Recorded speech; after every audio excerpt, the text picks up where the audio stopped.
everyone! Today I wanted to talk to you about, ta-da, my nose piercing. We have all noticed it. I used to wear a fake one and I finally made the jump and got it actually pierced. And I've had a lot of ups and a lot of downs with it. If I could phrase it in a certain way, I would say that I am the worst healer ever. My body rejects everything and I literally have gone through my nose looking like shit so many different times.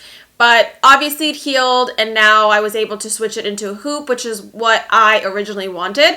But today what I want to do is share with you the things that worked for me, because I did develop a bump. I did get rid of the bump fairly fast. It just kept happening, so I kept having to redo that process. The method that I used really helped and it got rid of the bump within 5 days, I want to say, each time that it happened. It wasn't like a beautiful process where it looked just immediately disappeared. It was a process that sucked and it didn't look good, but it got rid of the bump each time. Today I want to share with you how I got it to heal and finally go down, because I did a lot of methods that are not told to you by your piercer, and it was all almost like natural remedies that I found online, and I tried a whole bunch and I figured out what worked for me. So I'm gonna just jump right into it.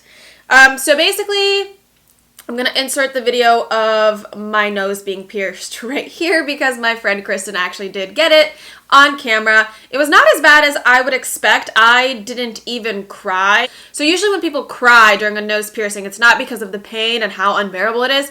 It's because your nose is attached to your tear ducts and all that jazz, and everything on your face is interconnected. So when they usually pierce something on your face, you cry, and I didn't, which is really weird. And it didn't hurt that bad. I think the most unpleasant experience of that all was when your nose is actually pierced and they have to get the ring in, because that's just a whole bunch of agitating it. So they will not pierce you with a hoop. That was really sad for me, but it makes sense because a hoop does move around a little bit more than a stud will. And so it takes about 3 months for your nose to heal. And then they basically allow you to come back in, buy a hoop, and then they will put the hoop in for you.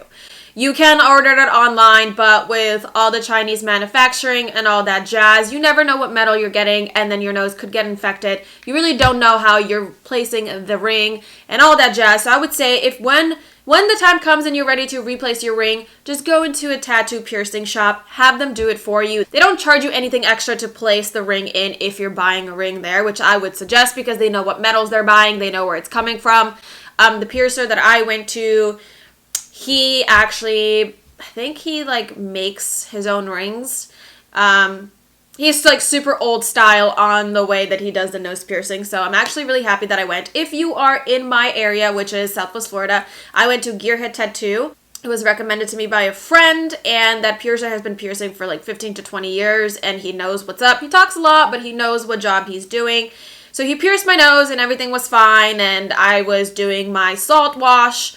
I was doing my salt spray and making sure that my nose is clean, not putting any makeup on it, blah, blah, blah, blah, blah. It was fine for a month or two, and then I developed a bump. And now I don't know what the bump came up from. I don't know why the bump appeared, whether it was I snagged my nose, because that happened a couple times where it would get caught on the towel and I would get yanked out, and I would just put it back in and clean it up. I don't know what ended up happening, but at the end of the day, when you do your research about bumps, and my piercer told me this, it is very, very rarely an actual keloid, which is what everyone expects a bump on your nose to be. So, which I kind of fear that mine was, because irritational bumps or bacteria bumps kind of appear within a few weeks or days of piercing. Mine appeared over a month after. And then I was really freaking out because I was like, shit, this is a keloid. My nose has been clean, it's been fine, this is just scar tissue developing, and I'm screwed. Because if you get a keloid, I think the only option to get a keloid removed is to go get it shaved off by a dermatologist. So I was like, dear Lord, please don't tell me that this is a keloid. So I did a lot of research, and it didn't look like a keloid. And it ended up getting pussy, which is gross. So I knew that I didn't have a keloid and that it was not an issue and that I could solve it another way. Basically online it says, hey, keep, washing your nose, your blah, blah, blah, your bump will disappear over time. And I was like, oh, I don't have months to wait.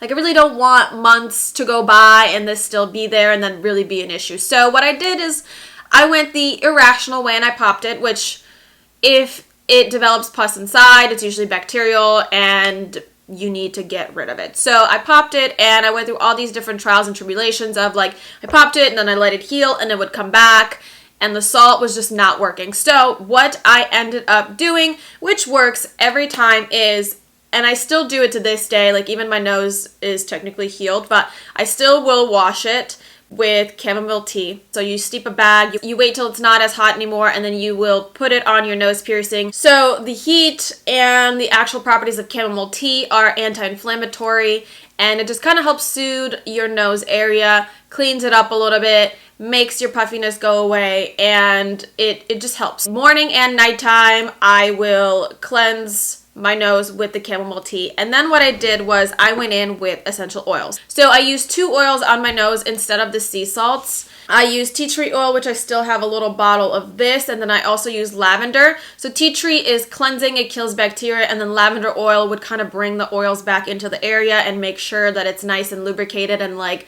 it's also anti-inflammatory, so it would reduce swelling and things of that sort. But the real 2 fighters of my nose bumps every time have been these 2 babies. So these are very, I never read anything online about these. I tried turmeric powder, like I did so many numerous things and nothing helped. And I saw a video of a girl using toothpaste. So the thought process of the toothpaste is it dries out. So like with toothpaste, some people use it on their skin to like dry out pimples. So it dries an area out and it like kind of gets rid of the dead skin, or whatever you want to, or however you want to phrase it. So I had that idea and I was like, weird. I feel like putting toothpaste on my open wound would be really weird. So I then thought, okay, what dries your skin out? A couple months back, I was using an acne medication to get rid of my blemishes, and that is salicylic acid. So basically, what I thought of was, okay, this is something that needs to be dried out. When you dry something out, your inflammation goes away and the skin just ends up coming off basically, and you're left with like brand new skin. And I was like, okay, what could I buy that is just strictly salicylic acid that I can put on my nose? It doesn't have anything else in there. Well, I discovered that wart remover is straight up salicylic acid. So this is what I have been using to get rid of my bumps on my nose every time that they appear. And sometimes it happens because like I'll hit, like something will like hit my nose and it'll like get irritated, or sometimes I won't clean it the right way and it'll get irritated as well. But this has been the #1 way that I have been able to get rid of them. So I will do my cleansing, I'll do my chamomile tea, I'll do my oils, and then once it's all nice and clean, I will go and put a little bit of dab of this right on the actual bump. I don't like to put it all over the skin, which there are times where I just like got really heavy-handed with it, and it basically dries your skin out and makes your skin peel, but it's kind of painful in a way because it's like obviously an acid, it will sting you, and then like it's very irritated. So I figured like the most concisely that you can put it on where the bump is, the better it is. And then the last thing that I would do is sometimes I would put this underneath or on top or around the areas that are irritated. So this is called Zovirax, and my sister ended up getting this for me. It's technically for cold sores. It says that this antiviral drug helps treat herpes virus infections, including shingles and genital herpes, but it can also treat chickenpox. So basically, this will just promote your skin to heal. This cream is really what helps kind of reduce the time that this process would take, because obviously the salicylic acid will dry out the area, it will have it peel, but for your skin to heal underneath and for that to peel, you're gonna need obviously days, weeks for it to heal underneath. But this is something that helped that process. So Abreva, I think, will be something that definitely helps along the lines of that. So those are the things that really greatly helped me get rid of my bumps as soon as they happen. And honestly, what has helped now that I've healed my nose and I'm being really careful with it, at the end of the night, instead of doing any kind of salt soaks or people, you know, that they do, I will clean it with my chamomile tea. Then I'll go in with a little bit of peroxide to make sure that everything is clean. And sometimes I'll put a little bit of this just to make sure that if there's any tears that it will just heal very quickly. I know that getting a nose piercing is kind of definitely scary. It scared me for a very, very long time, and it's on your face, so when it's irritated, you're like, holy shit. Like, a lot of times you just want to, like, rip that out and let it heal over, which it will within, like, 4 to 6 hours. But it's funny because it takes, like, 3 months to actually heal while the ring is in. Doesn't make any sense.